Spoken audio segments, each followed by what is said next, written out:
Hi, I'm Kevin Eikenberry, and I'm here to help you reach your potential as a leader and a human being. Welcome to Remarkable TV. Today we're talking about preparing remote leaders for success.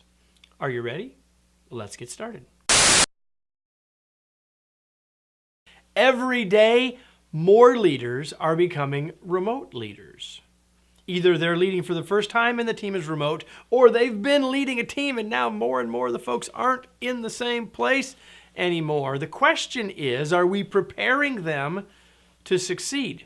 Now, if you are watching me, you may be thinking, well, Kevin's about to talk to this from an organizational perspective, and I am.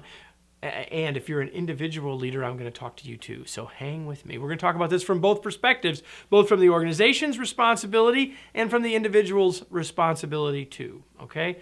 Are we preparing ourselves to lead remotely? So organizationally first. Number one, make sure they can lead. Yes, remote leadership is leadership first, location second, and so we need to make sure that they can actually lead. Are we giving them the skills that they need for that? Giving them the foundation so they can be successful. And yet we must talk about remote expectations and the differences. You see, doing it remotely is different. So not only do we need to prepare them for the skills to lead, but the nuances for doing it remotely. And we need to talk to them about the differences and what are we expecting from them leading folks who aren't in the same place. What are our expectations of those folks in this job? And thirdly, we must give them support. Give them the support that they need. That might be resources. That's probably coaching, and it's a chance to make sure that they're set up to succeed, because leading is important. Doing it remotely is even harder, and perhaps even more important because you've got some remote folks out there that otherwise will be extraordinarily isolated and much more likely to leave our organization. So this is super important.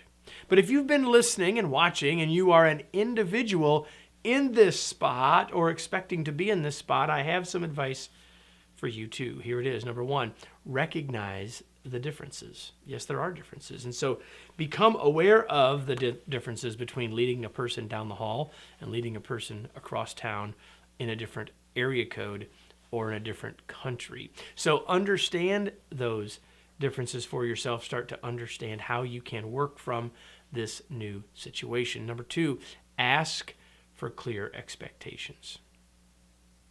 Now, organizationally, I said, make sure you share clear expectations. If you are the individual leader and you don't have them, if you don't know what people are looking for you to do specifically as a remote leader, then ask for that clarification. Try to find out what's needed. Know what success looks like so you can have a better chance of getting there. And lastly, get yourself support. If it's not coming, don't wait. Ask for it. Find someone in the organization who's leading remotely that can be a mentor or can be a coach. Find someone in another organization in a similar situation that you can share ideas with and share concerns and share frustrations with. Get yourself the support that you need.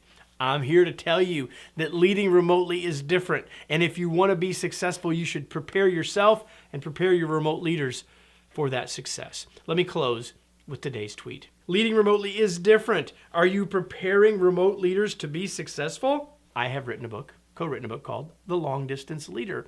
And did you know, you may not know, that you could go to longdistanceleaderbook.com and get a free sample chapter of this book. This book will help you think about those differences. It could be the resource that you need. You can get a free chapter, longdistanceleaderbook.com. I'll be back next week with another episode of Remarkable TV.